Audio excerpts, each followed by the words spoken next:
do you suggest to little Johnny if he wants to be able to show that? Well, look at some of the ones that are working. BAM TV is a great example. He's done a great job of showcasing who he is, which then endears people to his race team and Troy Lee Designs and all of his partners. Another one would be Dean Wilson. Yeah. Here's a guy who's had some rough years as far as results go, a lot of injuries and things, but he's so good. Fan favorite Because his YouTube, as he calls it, and just his vlog stuff, he's throwing on rubber shorts and rollerblading and chugging a rock star. It's like, but that's him. That's natural. Totally him. So yeah, and maybe that's not everybody. I'm Right. not saying copy what he's doing, but look at how he's showcasing his goofy personality and turning that into value for not only his sponsors, but fans who keep tuning in. It really does make a big difference. And I will drive this home all the time, is anytime you get a chance to be in the media is always be yourself, always. Yeah. 100%. And if you are producing content, do the same thing, because there's a lot of people, even if you're quirky, even if you're totally serious, there's a lot of people that gravitate to that stuff. Yeah, absolutely. And this is why it takes some work. When we talk about communication and recording yourself, have your family or a buddy ask you a few interview questions and record it with your phone and then watch it back. You're going to catch way more ums and yeahs, yeah, nos and likes and than you think. Right. And becoming more proficient at that, will translate into more fans for you, period.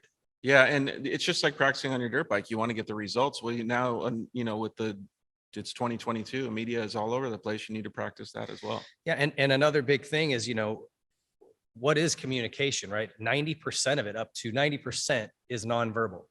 So that's another big part of recording yourself. Are you fidgeting with your hands? Are you, there was a particular interview in Supercross this year.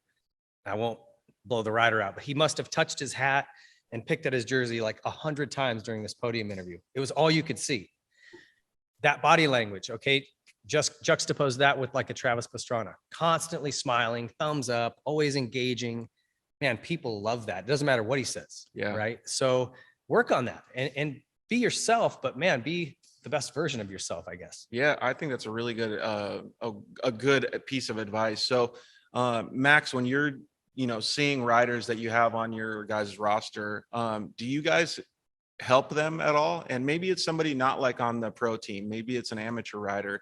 Are you guys able to help them as being their sponsor, giving them feedback on what's best for them and what's best for you guys? Yeah, definitely. We, especially our amateur athletes, we try to be involved in that side as much as we can. And, we're constantly hiring photographers, videographers at all the events, getting interviews, but also trying to connect our amateur athletes with our top level athletes, like the Justin Barcias. And we bring them out to Loretta Lynn's this past year, and had Justin talk to all the guys, all of our amateur athletes. Michael Mosman came out, did track work with all the guys. And companies like Gas and KTM with their Orange Brigade program also do a big part in interview, training and talking behind the camera.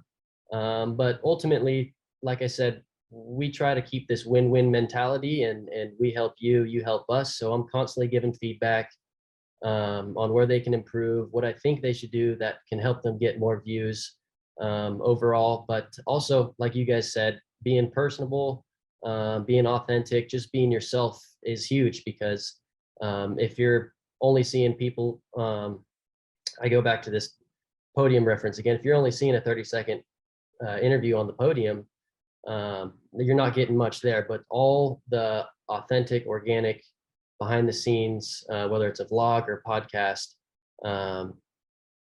content that these people are watching, I really think it makes it easier for the fans to approach the athletes, because they feel like they already know them more on a personal level, and they want to hang out with them after watching that. And so I'm constantly telling the kids, be happy, be positive, be someone that you would want to hang out with, and don't forget to be yourself.